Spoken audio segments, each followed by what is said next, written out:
How to stay calm when someone twists your words and take back control.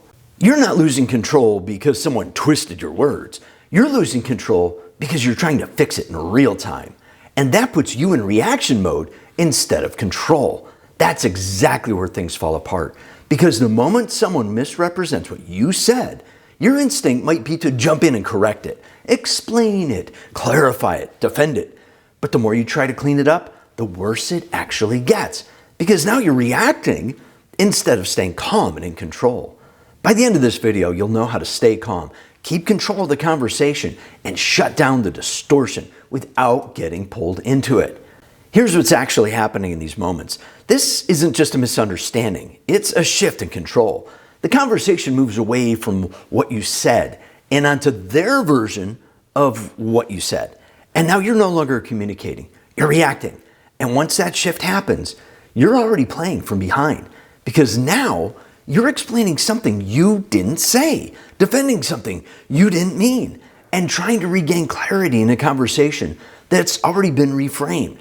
That's why this feels so frustrating, because no matter how clearly you explain it, they're not engaging with your words anymore. They're engaging with their interpretation. And once that becomes the focus, the conversation is no longer about accuracy, it's about influence. Here's a trap most people fall into. They believe if I just explain it better, they'll understand. So they go longer. More detail, more clarification, more effort. And the whole time, you think you're fixing it.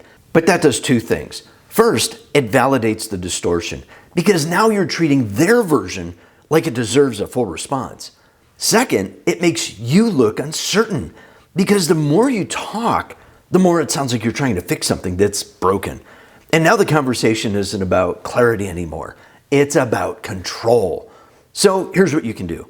You stop trying to correct the story and you start controlling what gets acknowledged.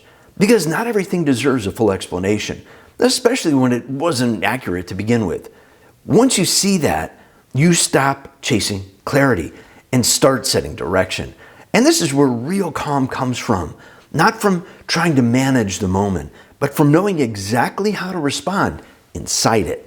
And if you want to build that kind of confidence consistently, not just in the moments like this, but in every conversation, that's exactly what I teach inside my course, the Confidence Formula. It's a step-by-step system to help you stay clear, composed, and in control without second-guessing yourself in real time. I'll link it below if you want to go deeper. When someone twists your words, you don't argue your way out of it. You simplify your way out of it. Step one is don't expand. This is the hardest part. The moment you feel the urge to jump in, pause. That's the signal. You don't go into a long explanation. You don't over-clarify. You don't defend every angle, because the moment you expand, you're stepping into their frame. Instead, you stay tight, calm, short, controlled. In a moment like that, it sounds like this. That's not what I said. You're not being dismissive, you're being precise, and stop. Step two is you re-anchor the conversation. Now you bring it back to what actually matters, not their version, your original point.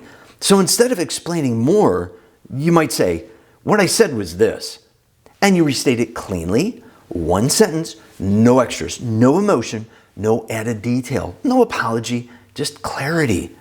Step three is you hold the line. Because if they push again, you feel pressure to explain more. But this is where control is either kept or lost. So instead of expanding, you repeat the anchor calmly. And when you do, it sounds like this. I've already clarified what I meant. There's nothing more to add. And then you stop again.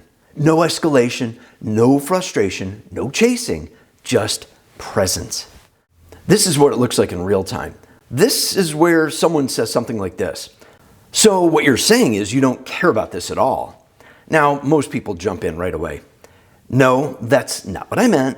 What I was saying was, and now you're explaining for the next 30 seconds or 2 minutes or 3 minutes or 10 minutes. But a controlled response sounds like this. That's not what I said. You pause. What I said was that this needs to be handled differently. And then you stop.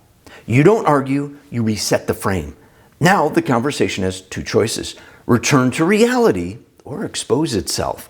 Because you're no longer feeding the distortion. You're not rewarding it with attention, energy, or long explanations. And that does something powerful. It removes the leverage. Because distortion needs reaction to survive. And when it doesn't get it, it weakens fast. Because it can't survive without your reaction. Most people think staying calm in these moments means staying quiet. It doesn't. It means staying controlled. And that's where real confidence shows up, when you don't feel the need to chase every distortion. Because the goal isn't to win the argument. It's to avoid getting pulled into one that was never real to begin with. Now, there's a different situation that can look very similar, but requires a completely different response. When someone isn't twisting your words, they're actually misinterpreting what you said. And if you handle those the same way, you end up making the situation worse instead of better. Check this out next, and I'll show you exactly how to handle that. I'll see you there.